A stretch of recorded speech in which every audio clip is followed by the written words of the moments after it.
Hello बच्चों, आइए देखते हैं class 8 mathematics exercise 8.2 question number 6 से लेकर 10 तक। इससे पहले भी मैं एक्सरसाइज 8 की एक वीडियो बना चुका हूं। जिस बच्चे ने वीडियो नहीं देखी है कृपया मेरे चैनल पर जाए और वो वीडियो जरूर देखें। जो भी स्टूडेंट मेरे चैनल पर नया है वो सब्सक्राइब जरूर कर दे तब बेल आइकन को जरूर दबाएं ताकि पहला वीडियो आपके पास आए। आइए अब शुरू करते हैं क्वेश्चन को। ये कह रहा है सेल के दौरान एक दुकान सभी वस्तुओं के अंकित मूल्य पर 10% का बट्टा देता है। बट्टा का मतलब होता है छूट देना। बट्टा का मतलब क्या होता है? छूट देना। 10% की छूट देता है और रुपए 1450 1450 अंकित मूल्य के का एक जींस और दो कमीजें जिनमें से प्रत्येक का अंकित मूल्य 850 रुपए है को खरीदने के लिए किसी ग्राहक को कितना भुगतान देना पड़ेगा। यानी कि क्या कह रहा है, अगर हमारे पास देखो, सबसे पहले हम किसके बारे में बात करते हैं? इस जीन्स के लिए ना, जीन्स को हमारे पास दुकानदार जीन्स का कितना पैसा देगा, जो ग्राहक है वो जीन्स के लिए कितना पैसा देगा, है ना। देखो इस तरह से हम क्या कह सकते हैं, ये यहाँ पर इसको सीपी कह सकते हैं। सीपी मतलब क्रय मूल्य, ये क्रय मूल्य है और ये मैंने कहा था इधर विक्रय मूल्य लिख सकते हैं। इसमें सबसे अच्छा यह है कि आपको फॉर्मूला याद करने की कोई ज़रूरत नहीं पड़ेगी। फॉर्मूला याद करने की कोई ज़रूरत नहीं है। इस मेथड से अगर करेंगे तो फॉर्मूला याद करने की कोई ज़रूरत नहीं है, ठीक है ना। इस बिंदु को हम क्रय मूल्य कह सकते हैं, इस बिंदु को हम विक्रय मूल्य कह सकते हैं। इसने क्या कहा, ये देखो 1450 का अंकित मूल्य यानी कि क्रय मूल्य 1450 था लिखा हुआ, उस पर 1450 लिखा था और 10% का बट्टा देता है, 10% छूट देता है। सोचो जरा, अगर वो जीन्स को 1450 रुपए में ही बेचता तो इसका मतलब 100% में बेचा उसने, लेकिन वो 100 में से 10% छूट दे रहा है, तो कितने प्रतिशत में बेचा उसने? 90% में बेचा उसने, ठीक है ना।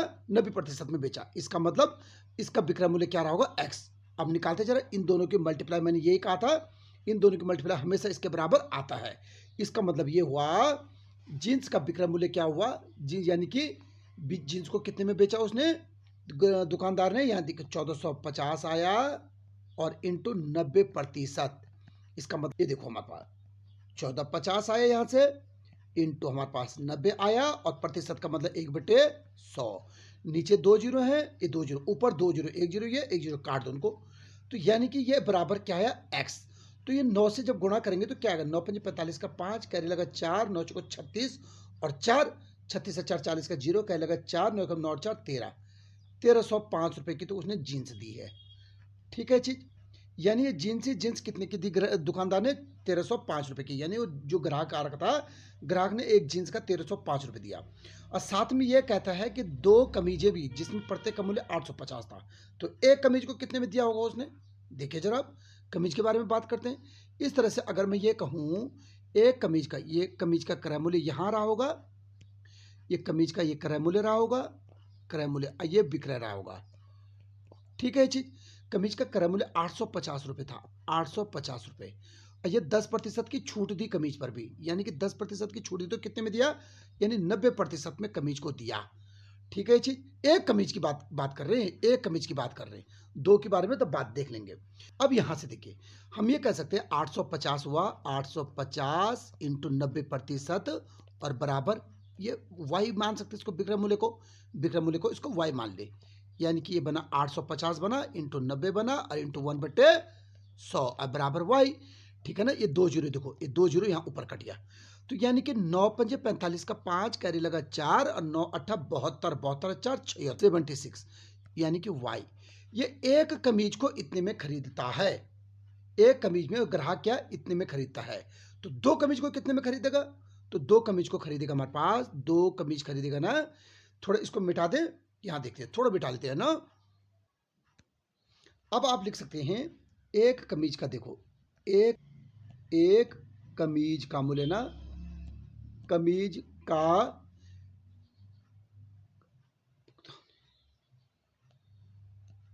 विक्रय मूल्य ना, विक्रय मूल्य कितना हुआ? एक कमीज का विक्रय मूल्य क्या हुआ? एक कमीज का विक्रय मूल्य हुआ बराबर 765 रुपए।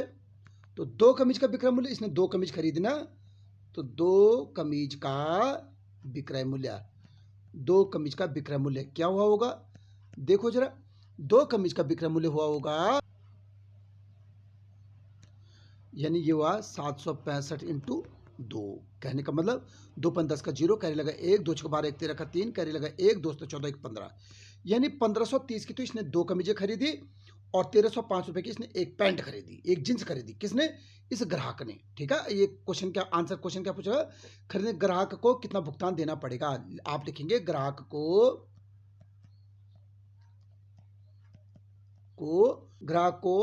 एक जींस तथा 2 कमीज का भुगतान देना पड़ेगा, भुगतान करना पड़ेगा, बराबर करना पड़ेगा। कितना करना पड़ेगा? देखो जींस तो इतने की आई थी आपकी 1305 रुपए की, और प्लस और 2 कमीज कितने की आई थी 1530 रुपए की। तो जोड़ो जरा इसको दोनों को, यानी 5 का 5, 3 का 3 आएगा, यहाँ पर 5 का 3 8 आएगा, ये 1 और 1 2, यानी कि 2835 रुपए इतना उसने देना पड़ेगा। इतना जो है उसको देना पड़ेगा। ठीक है ये चीज, यानी कि कितना पैसा देना पड़ेगा? 2835 रुपए, 2835 रुपए। क्लियर है चीज? आइए देखते हैं अगला क्वेश्चन। अगला क्वेश्चन क्या कहा है? एक दूध वाले ने अपनी 2 भैंसों को 20,000 रुपए प्रति भैंस की दर से बेचा। ठीक है ना? एक भैंस पर उसे 5% का लाभ हुआ और दूसरी पर उसे 10% की हानि हुई है। उसका कुल लाभ अथवा हानि ज्ञात कीजिए। आखिर क्या मिला बोलो उसके? यानी कि जब उसने दोनों भैंसों को बेचा 20-20 हजार में, तो यानी कि उसने कितने में बेचा? 40,000 में बेचा। 40,000 में बेचा ना, तो उसने खरीदी कितने में दी दोनों भैंसें, वो बताना पहले हमने देखना है कि उसने खरीदी कितने में दी भैंसें।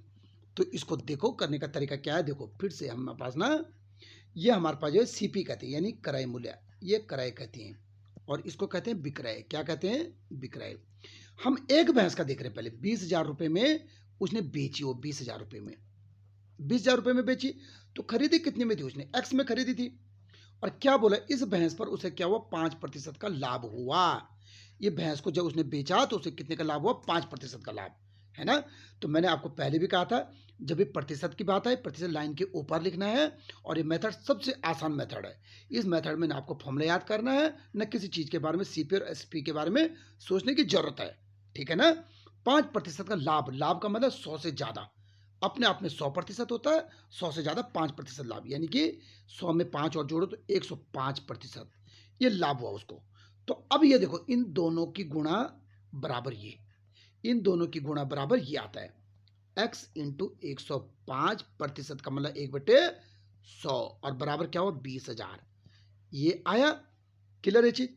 अब यहां से देखो जरा, इसको मैं क्या कर सकता हूँ? 5 से दोनों कर सकते, 5 दूनी 10, 5 एकम 5, तो 5 दूनी 10, 5 जीरो का 0 काट सकते हैं आप। इसका मतलब ये हुआ x बराबर कितना हुआ? ये गुणा इधर चल जाएगी, 20,000 तो ये है ही, 20,000 इंटू 20 और बट्टे 21, ये आ जाएगा ये हमारे पास।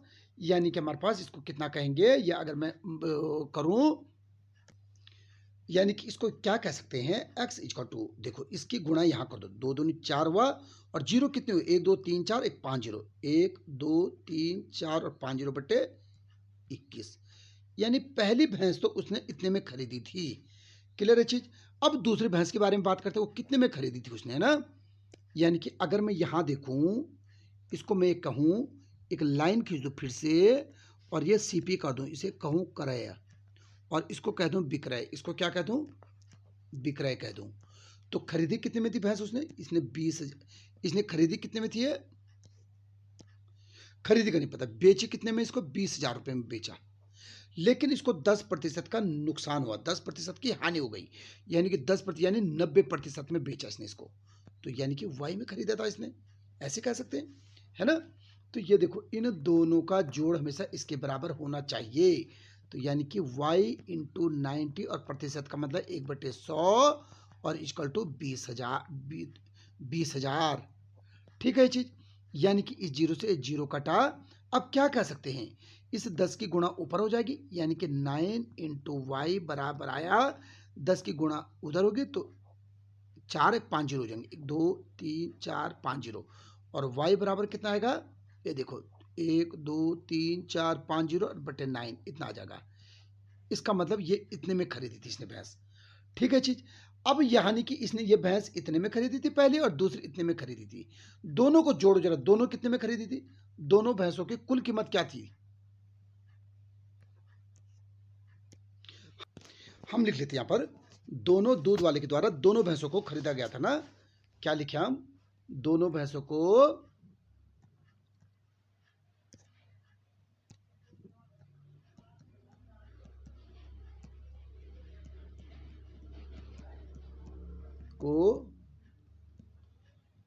खरीदा गया था।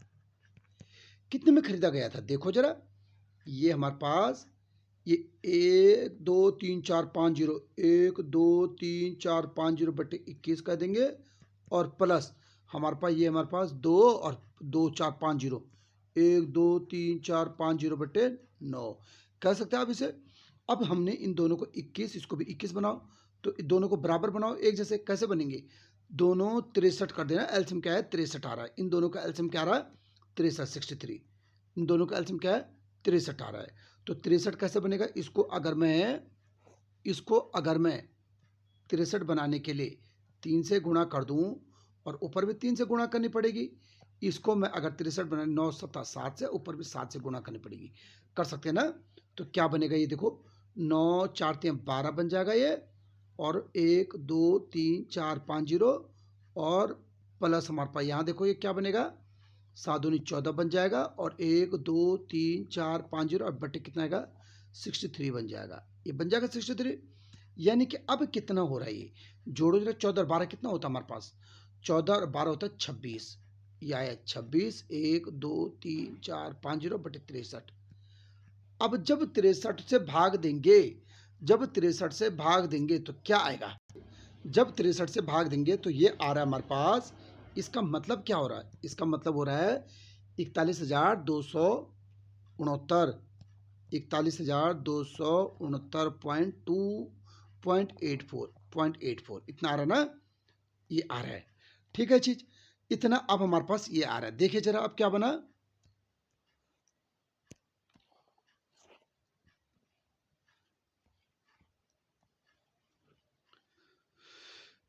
अब सोचे जरा, यानी कि दोनों भैंसों की कीमत इतनी में थी और बेची उन्होंने 40,000 में, है ना? दोनों को 20-20 हजार में बेचा ना, यानी 40,000 में बेचा, और उसको इतने में खरीद के लाया था खरीद के। इसका मतलब उसने ज़्यादा में खरीदी थी और कम में बेच दी। 41,269 रुपये की खरीद के लाया था, और 40,000 की दोनों को बेच दिया। तो लाभ हुआ कि हानि हुआ? हानि हुआ, क्योंकि ज़्यादा की खरीद के लाया और कम में बेच दिया, यानी कि दोनों भैंसों पर उसे क्या हुआ? हानि हुई। ठीक है, अतः आप लिख सकते हैं दूध वाले को क्या हुआ? हानि हुआ। दोनों भैंसों को बेचने पर दोनों भैंसों को बेचने पर हानि हुई। दोनों भैंसों को बेचने पर हुई हानि। कितनी हुई हानि। हानि निकालो जरा, कितनी हुई? यानी ये हुआ 41,269.84 और माइनस 40,000, ये आ जाएगा। तो बराबर कितना आया भाई? ये देखो 0.84 तो ऐसे रहेगा, और ये आएगा हमारे पास कितना? 1,269 इतने रुपए का उन्हें हानि हो गया। इतने रुपए की उन्हें हानि हो गई। क्लियर है चीज? आइए देखते हैं अगला क्वेश्चन। अगला क्वेश्चन क्या कह रहा है हमको? ध्यान से देखिए, एक टेलीविजन का मूल्य इतना है, इस पर 12% की दर से बिक्री कर वसूल दिया जाता है। ठीक है, यदि विनोद इस टेलीविजन को खरीदता है तो उसके द्वारा भुगतान की जाने वाली राशि ज्ञात कीजिए। ठीक है ना? ये देखो, ध्यान से देखिए जरा, इस तरह से हमारे पास है, ये इसका क्रय मूल्य था और ये विक्रय मूल्य है। एक बालक है विनोद, ये टेलीविजन को खरीदना चाहता है। टेलीविजन का मूल्य कितना है? 13,000 रुपया। ये 13,000 रुपया है, और 12% दर से बिक्री कर वसूल दिया जाता है, यानी टैक्स 12%, यानी कि 100 में से 12% और लगा दिया, यानी 112%। 112% हो गया। ठीक है, अब बेचा जाता है भाई 112% पर, इसको 12% से ऊपर बेचा जाता था ना, 12% लाभ पर बेचा जाता है, 12% बिक्री कर यानी लाभ पर। तो इसका मतलब अब ये कितने में खरीदता है? एक्स में। तो सीधा सिंपल, इन दोनों के गुणा बराबर इसके, यानी कि बना 13,000 इंटू 112 इंटू प्रतिशत का मतलब 1/100 और बराबर एक्स। तो इससे काट दो, 2 जीरो से 2 जीरो कटे, ठीक है, अब कर लो मल्टीप्लाई इसकी। ये बना 130 बना इंटू 112 बना और बराबर x। तो 13 की गुणा कर लो सीधा। 13 दूनी 26 का 6, कैरी लगा 2, 13 कम 13 2 15 का 5, कैरी लगा 1, 13 कम 13 1 14 और पीछे से 0, यानी ये। यानी विनोद को कितने में पड़ा है? एक लड़का विनोद है ना, ये एक बोल रहा है टेलीविजन को खरीदता, उसे भुगतान की जाने वाली राशि ज्ञात कीजिए। कितनी राशि देता हो? 14,560। कितनी देता है? 14,560। ठीक है, अगला क्वेश्चन देखते हैं। अगला क्वेश्चन क्या कह रहा है? अगला क्वेश्चन कहता है अरुण एक जोड़ी स्केट्स किसी सेल से खरीद कर लाया जिस पर दिए गए बट्टे की दर 20% थी। यदि उसके द्वारा भुगतान की गई धनराशि इतनी है तो अंकित मूल्य ज्ञात कीजिए। फिर से वही क्वेश्चन आ गया। देखो, इन क्वेश्चनों को बिल्कुल सिंपल तरीके से किया जा सकता है ना। इनमें ना फॉर्मूला याद करना ना कुछ। यहाँ पर आपने याद रखना क्रय मूल्य और इधर रखना आपने विक्रय मूल्य। ये बिल्कुल बिना फॉर्मूले के क्वेश्चन है। ये लाभ प्रतिशत आपको याद नहीं रखना, हानि प्रतिशत आपको याद नहीं रखना। क्रय मूल्य कैसे निकाले याद नहीं रखना, विक्रय मूल्य कैसे निकाले याद रखने की कोई जरूरत नहीं है। सीधा आपने इस तरह से करना, एक लाइन खींची, शुरू में क्रय मूल्य माना या विक्रय मूल्य माना। क्रय मूल्य खरीदना, विक्रय मूल्य बेचना। अब यहाँ देखो, यदि उसके द्वारा भुगतान की गई राशि 1600 है, यानी भुगतान की गई, यानी कितने में खरीदा उसने? 1600 में खरीदा। तो हमारे पास अंकित मूल्य क्या? अंकित मूल्य इस पे एक्स था अंकित मूल्य। ठीक है ना। उसने कहा अरुण एक जोड़ी स्केट्स किसी सेल से खरीद कर लाता है जिस पर दिए गए बट्टे की दर क्या है? 20%। यानी ये अरुण एक लड़का है, वो स्केट्स खरीदता है और 1600 रुपये देता है स्केट्स के, और 20% क्या छूट थी, बट्टे की दर छूट थी।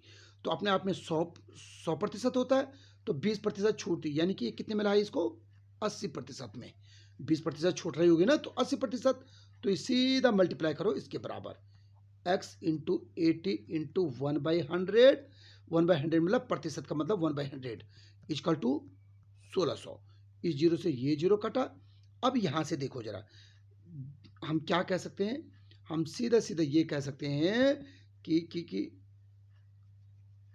देखो 8x बट्टे 10 बराबर आया 1600 आया। अब इसके नीचे एक रखो और क्रॉस मल्टीप्लाई कर दो, यानी कि 8x, ये 8 एकम 8x हुआ ना, और बराबर ये देखो बराबर हमारे पास 16 और पीछे से एक जीरो और आ गया। जब 10 की गुणा करेंगे तो 2 जीरो था, एक जीरो और आ जाएगा। ये 8 कहाँ जाएगा? इसके बट्टे में चल जाएगा। x इक्वल टू ये 16,000 आ जाएगा बटे 8। तो 8 से काटो जरा। 8 से जब काटेंगे 8 दूनी आ जाएगा 16 और पीछे से 2 जीरो है ना, पीछे से 3 जीरो, यानी कि x बराबर 2000। x बराबर 2000। क्लियर है चीज? यानी कि कहा अंकित मूल्य क्या था? जूतों पर अंकित मूल्य, स्कर्ट्स पर अंकित मूल्य बराबर 2000। आप लिख सकते हैं इसे, स्कर्ट्स पर अंकित मूल्य बराबर 2000। अगला क्वेश्चन देखते हैं ना, ये क्या कहा अगला क्वेश्चन? मैंने एक हेयर ड्रायर 8% वेट सहित 5400 रुपये में खरीदा। वेट को जोड़ने से पहले उसका मूल्य ज्ञात कीजिए। फिर से वही चीज देखो जरा, आपने इस तरह से करना है इसको। इसका क्रय मूल्य यहां पर रहा होगा और इसका विक्रय मूल्य यहां पर रहा होगा। क्लियर है चीज? अब वेट जोड़ा यानी टैक्स जोड़ा, कितना? 8% टैक्स जोड़ा। अपने आप में 100%, 100 में 8% और जोड़ दिए, यानी कि 108% ये टैक्स जोड़ा। और कितने में खरीदा बल? 5400 रुपये में खरीदा, यानी कि 5400 में खरीदा। अब इसकी वैल्यू बतानी बल एक्स की, तो इसको गुणा कर दो, ये बराबर ये है।